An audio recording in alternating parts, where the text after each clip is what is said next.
신학대학을 다닐 때 구약이라는 수업을 듣죠. 그 구약이라는 수업 중에 예언서 수업을 들었던 첫날 기억이 납니다. 그때 교수님이 오셔서 예언서에 대해 설명을 하는데 예언서는 크게 두 종류로 나눕니다. 하나는 대예언서이고 다른 하나는 소예언서입니다.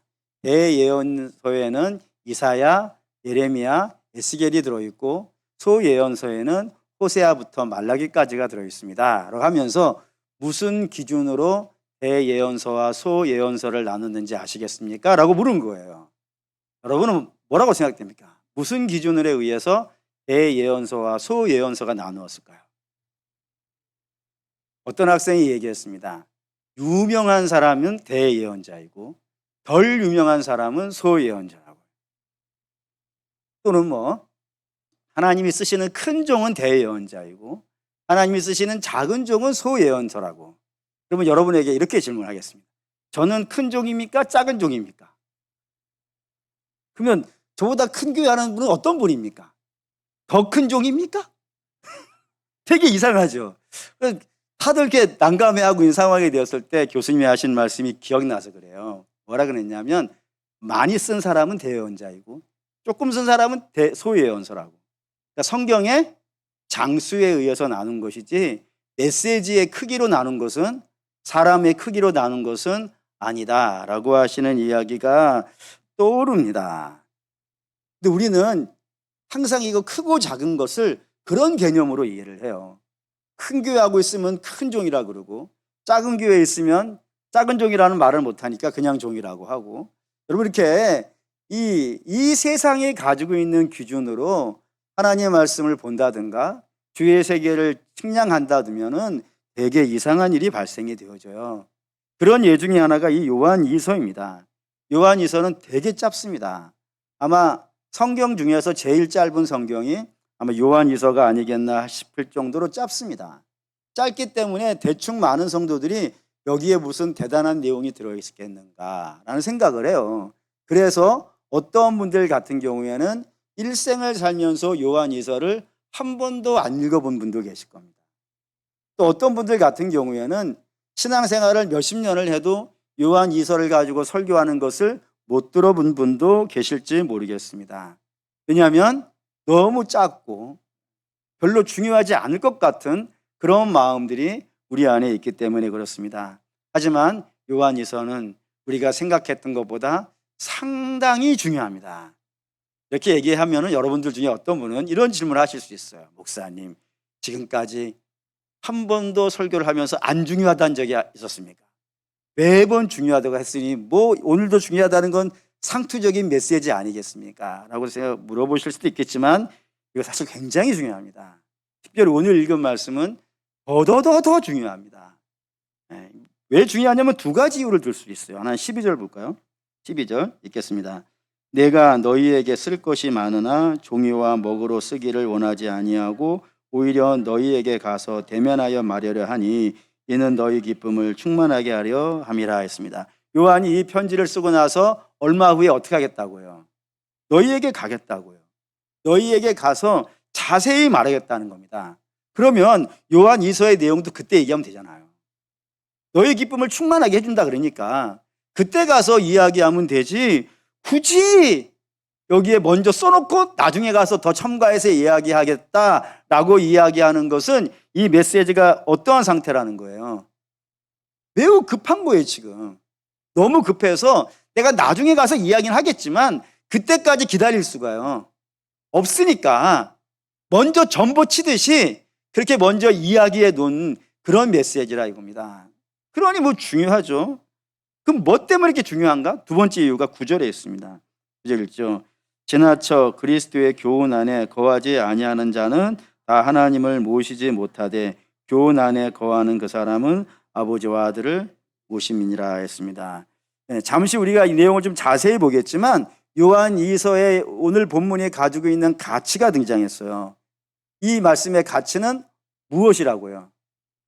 이 말씀을 따르느냐 안 따르느냐에 따라서 너희 안에 하나님과 아들을 모실 수도 있고 또는 못 모실 수도 있다 라고 한 거란 말이에요. 사랑하는 여러분, 예수님이 이 세상에 오신 이유는 뭡니까? 우리의 죄를 씻기 위함입니다. 그럼 우리의 죄를 왜 씻으려고 하실까요? 뭐 당연히 사랑해서인데 사랑해서 왜 죄를 씻으려고 하실까요? 천국 가게 하시는 거 맞습니다. 천국 가는 거 중요합니다. 근데 그 정도로 작게 보시면 좀 부족합니다. 주가 우리의 죄를 씻으려고 하시는 것은 죄를 씻지 아니하고서는 안 되는 게 하나가 있어서 그래요. 안 되는 게 뭘까요? 하나님과의 연합이 안 돼요. 죄는 하나님과 동행할 수가 없는 것이니까 죄가 있는 이상은 하나님과 연합이 안 된단 말입니다. 근데 죄를 씻음으로 말미암아 연합이 되는 거예요. 연합이 되면 당연히 우리는 어디를 갈 수가 있는 거예요? 천국에 갈 수 있지. 그러니까 천국에 가는 것은 연합이 된 결과물이지 그 자체를 목적이라고 하기에는 너무 작단 말입니다. 반대로 말씀드려도 마찬가지예요. 우리가 예수를 믿는 이유는 뭡니까? 복 받기 위해서. 물론 예수 믿으면 복 받습니다. 하지만 그 정도로 작게 보면 안 된단 말이에요. 우리가 예수를 믿는 이유는 예수님과 우리를 연합하기 위함입니다. 예수님과 우리가 연합되면 어떤 일이 벌어지는데요? 영생의 복을 누리고 생명의 복을 누린단 말이에요. 결국 신앙의 목적이라는 것은 예수님과 연합하는 거예요. 하나님을 모시고 사는 거예요. 그것을 위해서 우리가 신앙을 하는 겁니다. 그런데 자칫 잘못하면 나는 예수를 믿어 라고 말은 하지만 내 안에 예수님을 못 모시는 경우가 생긴다는 거예요. 지금 오늘 본문은. 얼마나 이거 애통한 일이에요. 나는 믿는다 그런단 말이에요. 지금 나는 믿는다고 말은 하는데 실제로 내 안에 예수님이 안 계실 수도 있다 라고 하는 이야기니까 이 요한 이서가 담당하고 있는 이 부분은 짧지만 너무 중요한 내용을 다루고 있는 거란 말이에요. 이 말씀에 따라서 너희가 예수를 믿는다 말하지만 예수님이 너희 안에 없을 수 있어. 그러니 심각하게 생각해야 돼 라는 의미에서 기록되어졌으니 짧다고 무시하면 절대로 안 되는 것이 요한 이서의 내용이라 이겁니다.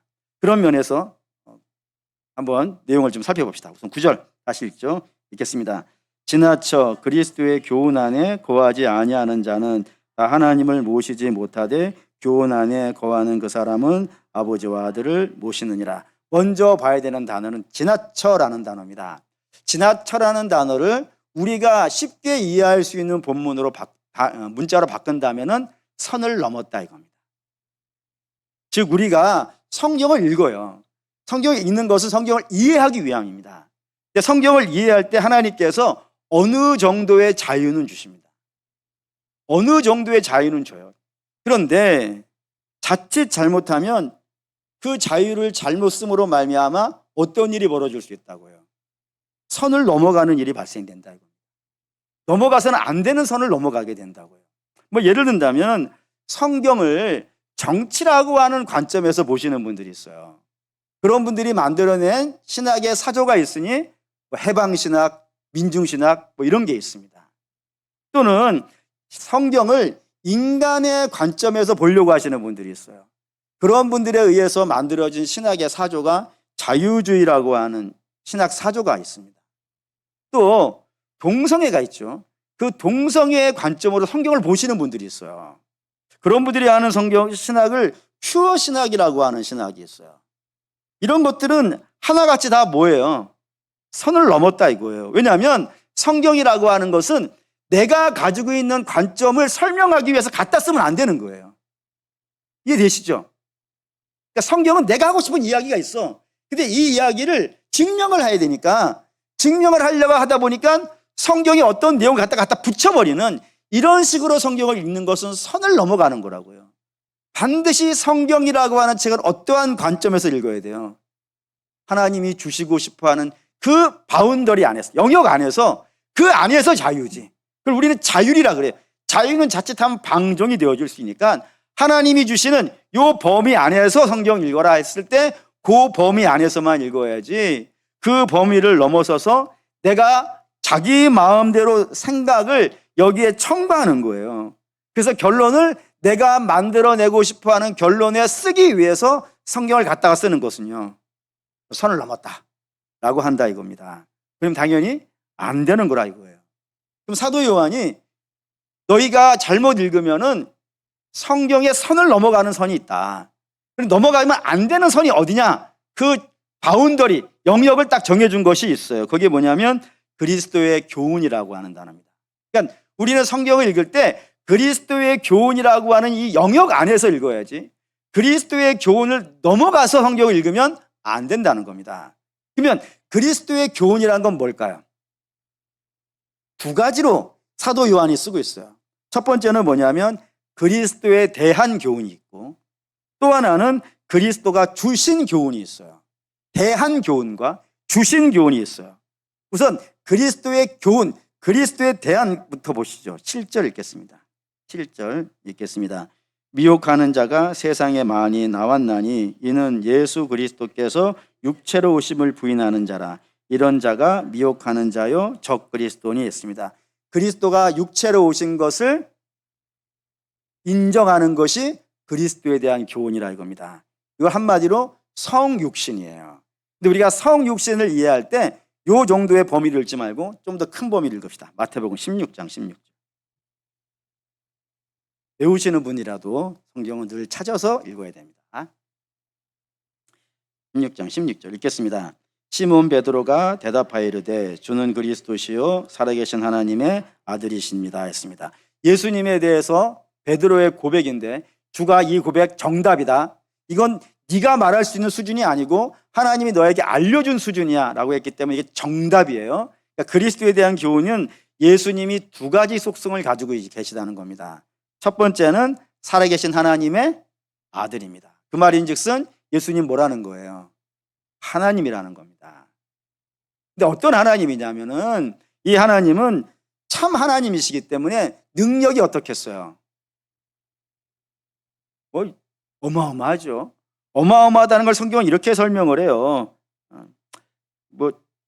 예수님이, 하나님이 천지를 창조할 때 그 창조를 같이 하신 분이라. 아멘을 좀 하는 것도 신앙에 유익이 된다는 사실을 배우셨기를 바랍니다. 예수님은 하나님이 창조해낸 피조물이 아니고 세상을 창조할 때 하나님의 창조와 함께 하신 그런 창조의 하나님이라는 사실이에요. 이걸 한번 볼까요? 창세기 1장 26절 읽겠습니다. 하나님이 이르시되 우리의 형상을 따라 우리의 모양대로 우리가 사람을 만들고 그들로 바다의 물고기와 하늘의 새와 가축과 온 땅과 땅에 기는 모든 것을 다스리게 하자 하면서 사람을 창조하는 장면이 등장해요. 근데 그때 이 창조를 하는데 사람의 만드는 기준이 하나가 있었던 겁니다. 그게 뭐냐면 하나님의 형상인데, 하나님의 형상이란 말을 여기서 뭐라고 썼다고요? 우리라고 썼다고. 그럼 그 우리라고 하는 것은 누구겠어요, 여러분? 여러분, 천사를 여기다 끼면 안 돼요. 천사가 신적인 존재인 건 맞아요. 시간과 공간의 제한을 받지 않는 우리보다 나은 면이 있는 존재인 건 틀림이 없지만 그 아무리 대단한 천사라 하더라도 하나님과 우리라고 하는 바운더리로 묶을 수 없어요. 왜냐하면 천사도 뭐니까? 피조물이니까. 이건 당연히 우리도 마찬가지예요. 하나님과 우리를 우리라고 묶을 수 없어요. 왜냐하면 하나님은 하나님이시고 우리는 우리인 거예요. 본질적으로 달라. 이거는 우리로 묶으면 안 돼요. 아니, 이거 얘니까 이해를 돕기 위해서 하는 거니까 오해는 마세요. 송아지와 나를 우리로 묶을 수 없는 거 아니겠어요? 송아지야, 너와 나와 우리는 이상하잖아요, 여러분. 하나님과 우리는 묶을 수가 없어요. 그러니까 우리라고 묶으려면 어때야 되는 거예요? 동등해야 돼. 성부 하나님과 성자 하나님이 동등되다는 걸 성경은 어떤 식으로 표현합니까? 하나님 오른편에라고 되어 있어요. 하나님 오른편에. 동등하다는 거예요. 오른편에, 오른팔이 아니라 그분과 동등하신 분이다라는 걸 오른편이라고 얘기한다고요. 그러니 이 예수 그리스도는 그냥 우리가 알고 있는 정도의 개념이 아니라 참 하나님, 참 하나님의 개념을 가지고 있는 그런 분이라는 겁니다. 그런 의미에서 참 하나님이라는 것이고, 또 하나는 하나님이시기 때문에 뭐가 없겠어요? 죄가 없지.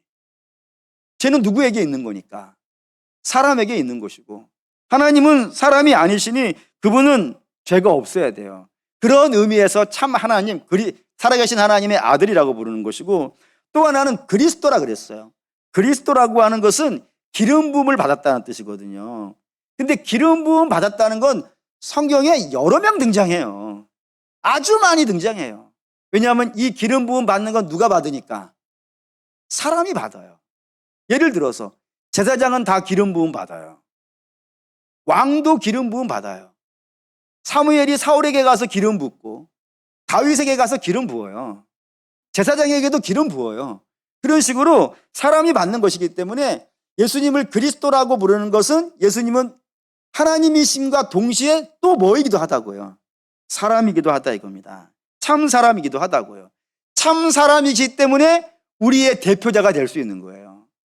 우리의 대표자가 되시기 때문에 그분을 대제사장이라고 부르고 대제사장이 우리의 짐을 지고 죽을 수도 있게 되는 거예요. 또 종합하면 이렇게 돼요. 살아계신 하나님이 우리를 위해 죽으시기 위하여서 대제사장으로 이 땅에 임하셨다. 이게 성육신이라고 하는 그런 개념이 되어진다 이겁니다. 그리고 성육신 하셔서 우리를 위해 죽으심으로 말미암아 우리가 어떻게 된 거예요? 죄사함 받았고요. 죄사함 받았기 때문에 이제 우리는 구원을 얻었다 이겁니다. 근데 이 구원이 얼마나 놀라운 것인지 성경은 이렇게 설명해요. 히브리서 9장 12절에서 14절 읽겠습니다. 염소와 송아지의 피로 하지 아니하고 오직 자기의 피로 영원한 속죄를 이루사 단번에 성소에 들어가셨느니라.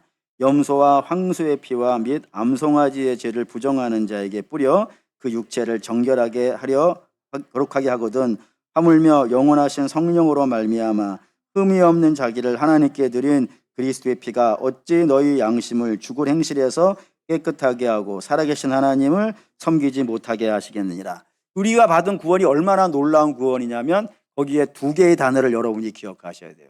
그게 뭐냐면 영원하니 영원. 그러니까 두 번 다시 할 필요가 없어요. 한 번으로 끝나는 거예요. 그래서 단번에요.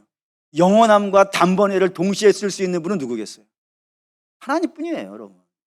우리가 어떻게 가능하겠어요? 우리는 하다가 안 되고 또 반복하고 또 반복하고 또 반복하잖아요. 그건 우리 같은 사람들이 하는 것이고 예수님은 하나님이시기 때문에 그분은 단번에 영원히 끝낼 수 있는 그런 놀라운 제사를 드렸다 이겁니다. 그러니 예수님의 제사는 또 이 땅에서 행해질 이유가 있겠어요, 없겠어요? 없어요. 끝난 거예요. 종결되어진 거예요. 다시는 이런 제사는 필요치 않아요. 실제로 예수님도 십자가 위에서 하신 7가지 가상칠언이라고 하는 말씀 중에 이런 거 있죠? 다 이루었다고요. 구원이라고 하는 것에 있어서 다른 이들이 여기에다가 손을 댈 것이 아무것도 없다 이겁니다. 예수님이 다 끝내버린 거예요. 구원은 예수님으로 다 끝난 거예요. 뒤에 어떠한 조건들이 붙지 않아요 이제. 예수님 홀로 다 완성시켜 버렸기 때문에 그래요. 그런데 이게 구원 사상이에요. 우리가 믿고 있는 구원 사상. 예수님이 홀로 영원히 혼자 제사를 완성해 버렸기 때문에 그 구원은 완벽한 구원이고 그 구원에 다른 어떤 것들이 조금 더 첨가되고 추가되어야 할 내용들이요. 없다. 이게 우리가 알고 있는 구원이라고요. 그런데 여기에다가 첨가하려는 자들이 있단 말이에요. 그 첨가하는 자들 성경은 선을 넘었다 그러는데 예를 들면 이런 자들이 지나친 자들이에요. 성경을 가지고 있어요. 성경을 가지고 있음에도 불구하고 어떻게 첨가하냐면 예수님이 하나님의 아들이 아니라 그러는 거예요. 하나님이 아니라. 하나님은 아니고 하나님급으로 쳐주는 거예요. 예를 들어 성인이다.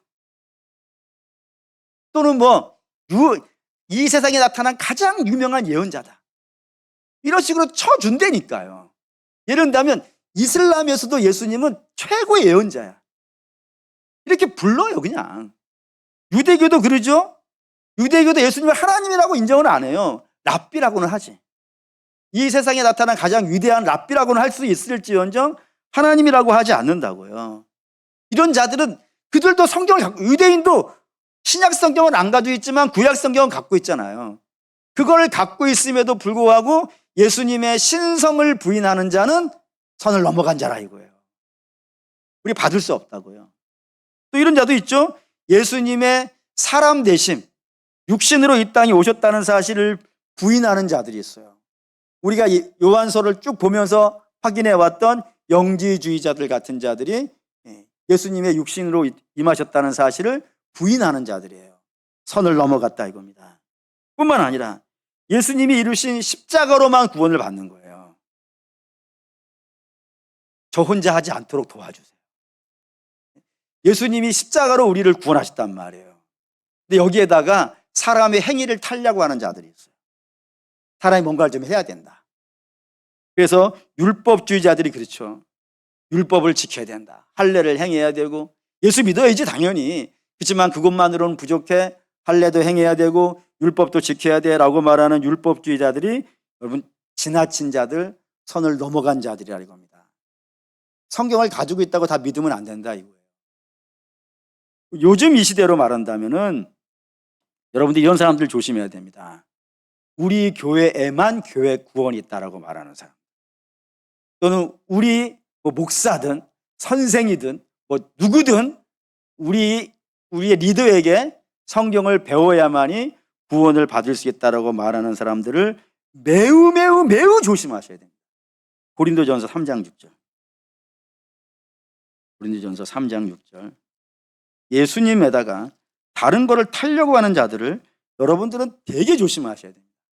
고린도전서 3장 6절입니다. 읽죠. 나는 심었고 아볼로는 물을 주었으되 오직 하나님께서 자라나게 하셨느니라. 여기에 나는 바울이고 아볼로가 등장해요. 이 바울과 아볼로는 교회사 역사에서 가장 유명한 인물들 중에 하나입니다. 예를 들어서 바울이라는 사람은 세계의 선교 역사를 시작한 사람이에요. 뿐만 아니라 우리가 가지고 있는 신약 성경이 27권인데 그중에 13권을 홀로 쓴 사람이에요. 그래서 우리가 복음이라는 걸 설명할 때는 100% 거의 100% 너무 세다. 한 99% 정도는 전부 다 어디서 갖다가 쓸 것 같으세요? 바울이 쓴 편지에서 복음을 설명해요. 그러니까 바울의 편지는 복음이다 이렇게 붙여도 지나친 말이 아닐 정도로 바울이 복음을 정립한 사람이기도 합니다. 대단한 사람이에요. 뿐만 아니라 아볼로는 최고의 학자라고 되어져 있습니다. 또 최고의 설교자라고 부릅니다. 그렇기 때문에 이 시대의 모든 목사들에게 목회에 있어서 좋은 모델이 되어지는 사람이 아볼로와 바울입니다. 대단한 사람들이라는 거예요, 한마디로. 근데 그런 대단한 사람들도 그리스도 앞에서는요 아무것도 아니라 그런다. 좀 더 볼까요? 고린도전서 1장 13절. 1장 13절. 바울이 이 부분을 되게 세게 이야기하는 것을 여러분들이 기억하셔야 됩니다. 읽죠. 그리스도께서 어찌 나뉘었느냐? 바울이 너희를 위하여 십자가에 못 박혔으며 바울의 이름으로 너희가 세례를 받았느냐? 너희가 바울의 이름으로 세례를 받았냐? 너희를 위해서 죽어준 자가 바울이냐? 왜 자꾸 바울 그러느냐? 그렇게 얘기한다고요. 3장 5절도 한 번 더 보시죠. 3장 5절. 우리 이제 3장 5절 읽겠습니다. 그런즉 아볼로는 무엇이며 바울은 무엇이냐? 그들은 주께서 주신 대로 너희로 하여금 믿게 한 사역자들이나. 바울이나 아볼로나 단지 뭐라고요? 너희에게 복음을 전해주고 그리스도를 믿게 한 도구이지. 왜 도구를 붙잡고 너희들이 싸우고 있냐? 라고 이야기한다고요. 요거 쉬운 예로 한번 얘기해 봅시다. 우리가 전주에서 출발을 해가지고 서울을 가려고 합니다. 그때 내비게이션 없다고 치고, 그때는 뭐를 보고 가겠어요? 이정표를 보고 가는 거예요. 그래서 이정표를, 천안 가는 이정표를 보고 쭉 가는 것 아니겠어요? 논산 천안간 고속도로를 타고 할렐루야 노래 부르면서 정한 휴게소에서 밤도 빠먹고 가는 거예요. 이렇게 가다가 천안을 지났어요. 그러면은 천안을 향하는 이정표는 더 이상 존재할 필요가 있어요, 없어요? 없지. 혹 여러분 중에 천안 이정표를 보고 지났어요. 나는 아까 본 천안 이정표가 너무 좋아. 그래서 난 천안 이정표 다시 보러 갈래. 그러면요, 서울은 언제 가냔 말이에요. 못 가는 건 아니겠어요. 그러니까 여러분들을 천안을 지났는데도 불구하고 자꾸 천안을 떠오르게 하는 이정표가 있으면 가서 뽑아버려야 돼. 뽑아버려야 돼. 아무 의미 없는 것 아니겠어요. 그러니까 바울과 아볼로가 그렇다는 거예요. 지금 너희에게 예수님을 알려주는 이정표이지 왜 이정표 밑에 모여 있는 거 아니고요. 너희는 이정표를 넘어서서 누구에게 가라고요? 예수님에게 가라고 라고 이야기하고 있는데 왜 너희는 그 밑에 있느냐라고 책망하고 있는 거라고요. 여러분 바울과 아볼로도 이렇다고요. 모든 목사에게 최고의 모델이 되는 그런 목회자들도 하나님 앞에서는 아무도 아니라 그러는데, 이 땅에 코로 숨을 쉬는 목사나 또는 뭐 선생이나 어쨌든 누구이든지 간에, 교주든 뭐 나발이든, 그게 누구이든지 간에 그쪽에 모이라고 하는 사람들이 있다면은 여러분들은 그 사람을 매우 매우 조심하셔야 돼요. 스스로 예수보다 더 유명한 이름을 가지려고 하는 자들을 여러분 조심하셔야 됩니다. 그들의 말이 맞을 리도 없지만 설사 여러분 맞는다 하더라도 그거를 믿으시면 안 됩니다. 우리는 뭘로 충분한 거예요? 예수님으로 충분하다 이거예요. 그렇기 때문에 여러분들이 예를 들어 너무 무명의 목사님이 있는 교회에 여러분 혼자 신앙생활을 하는 거예요. 그런데도 불구하고 여러분들이 예수님을 잘 믿고 있으면 그 한 명 있는 교회에서도 구원을 받는 데는 문제가 없어요. 왜냐? 구원은 누가 주는 게 아니니까. 목사가 주는 것도 아니고 교회가 주는 것도 아니라고요. 구원은 꼭 누가 주는 거라고요? 예수님이니까. 예수님만 제대로 믿으면 되지.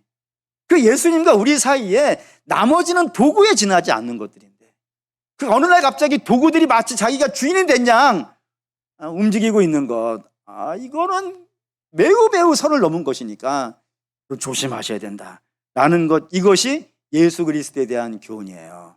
그러니까 예수님으로 충분하다. 예수님은 그리스도시요 살아계신 하나님이시기 때문에 우리를 구원하시는데 그 외에 다른 건 필요 없다. 이 지식을 아는 것이 예수 그리스도에 대한 교훈을 제대로 아는 내용이라 이겁니다. 두 번째, 예수님이 가르쳐 주신 교훈이 있어요. 이게 뭐냐면 5절입니다. 요한 1서 1장 5절 읽겠습니다. 부녀여, 내가 이제 내게 구하노니 서로 사랑하자. 이는 새 계명같이 내게 쓰는 것이 아니요 처음부터 우리가 가진 것이니라 했습니다. 여기 새 계명 등장했고, 그 새 계명이 뭐라고요? 서로 사랑하라 했다 이겁니다. 이것도 역시 하나의 증거로 등장한 거니까 조금 더 범위를 넓힙시다. 사랑이라고 하는 건 결국에는 뭐겠어요? 사람의 행위겠죠. 여러분, 지난주에 제가 주일날 무조건적 은혜와 조건부 축복 이야기를 했습니다. 이 이야기를 하고 나서 가만히 생각해 보니까 어떤 분들은 오해를 할 수도 있겠다라는 생각이 좀 들었어요. 어떤 오해냐? 은혜가 있고 축복이 있는데 이 두 개가 따로따로 있는 것 같이 보이는 거예요. 그래서 나는 은혜는 필요 없고 뭐만 있으면 좋겠다고요. 축복만 있으면 좋겠다고. 그래, 난 무조건적인 은혜는 필요 없고 내가 예수님이 말하신 조건을 맞춰서 축복만 받으면 되겠다, 이런 오해를 할 수 있겠다는 생각이 얼핏 들어버렸어요. 여러분은 아니시죠? 할렐루야. 응? 조건이라는 게 중요해요.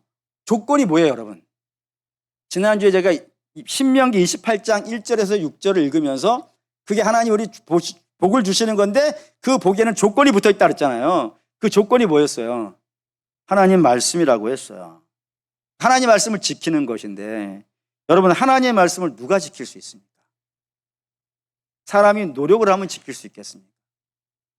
내가 열심을 내면 하나님의 말씀을 지킬 수 있겠습니까? 여러분, 이게 불가능하다는 걸 뭘로 아냐면 로마서 3장 23절, 이걸 한번 좀 외워볼까요? 모든 사람이 죄를 범하였음에 하나님의 영광에 이르지 못한다고. 거기 하나님의 영광이라는 거를 여러 가지로 이해할 수 있겠지만 그 중에 하나를, 하나님의 말씀도 영광이에요. 하나님의 말씀을 아무나 지킬 수 있을 것 같습니다. 모든 사람은 죄를 범하였음에 하나님의 영광에 이르지 못한다고 했으니 죄 아래에 있는 모든 사람은 하나님의 말씀을 지키려고 해도요, 못 지킵니다. 못 지킵니다. 설사 지키라고 줘도 못 지킵니다. 아니, 더 정밀하게 엄밀하게 말하면 불신자들은 하나님 말씀을 지키려고 하지 않습니다. 그걸 지키려고 하는 사람은 딴 사람이지 아무나 지키려고 하지 않아요. 그러니 하나님 말씀을 지킨다는 이 조건을 맞추는 것은 반드시 전제 조건이 하나가 붙어 있는 거예요. 그 전제 조건이 뭐예요? 먼저 무조건적 은혜를 입어야 되는 거예요. 예수 그리스도로 구원을 받아야 돼요. 거듭난 백성들이 하나님 말씀을 붙잡고 그 말씀을 갖고 살려고 하지, 그렇지 않으면 할 마음도 없고 할 능력도 없고 하고자 하는 의지도 없다 이겁니다. 못한다 이겁니다. 그러니 하나님 말씀을 반드시 지키기 위해서는 무조건적 은혜를 먼저 입어야 되고, 은혜 받은 자는 말씀을 지키게 되어지고 말씀을 지키는 자는 그 말씀의 결과물로 뭐를 만든다고요? 열매가 등장하고 그 열매로 인하여 복을 누리는 이런 구조가 되어져 있는 것이 신앙의 그림이라 이겁니다. 오늘 본문도 마찬가지라고요. 죄인은 서로 사랑하려고 해도 사랑하지 못합니다. 목사님, 예수 안 믿는 사람도 사랑하던데요? 라고 물어보신다면 제가 이 이야기를 할게요. 예수님의 십자가가 세워지던 날 세 종류의 사람이 연합을 합니다.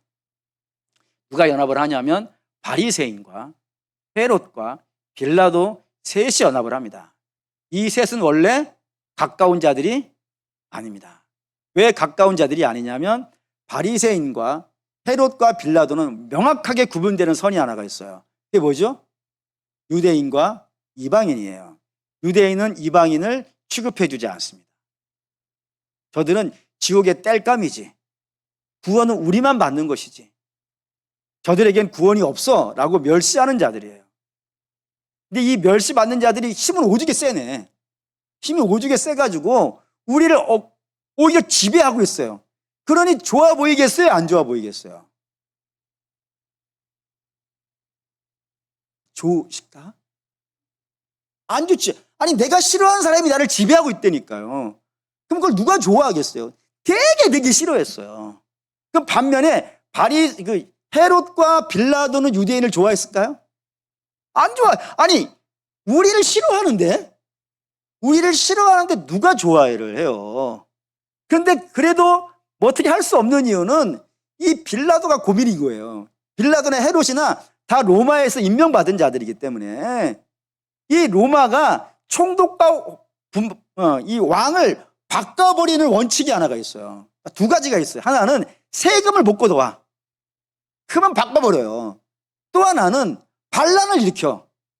소요를 일으켜. 그럼 피곤한 것 아니겠어요.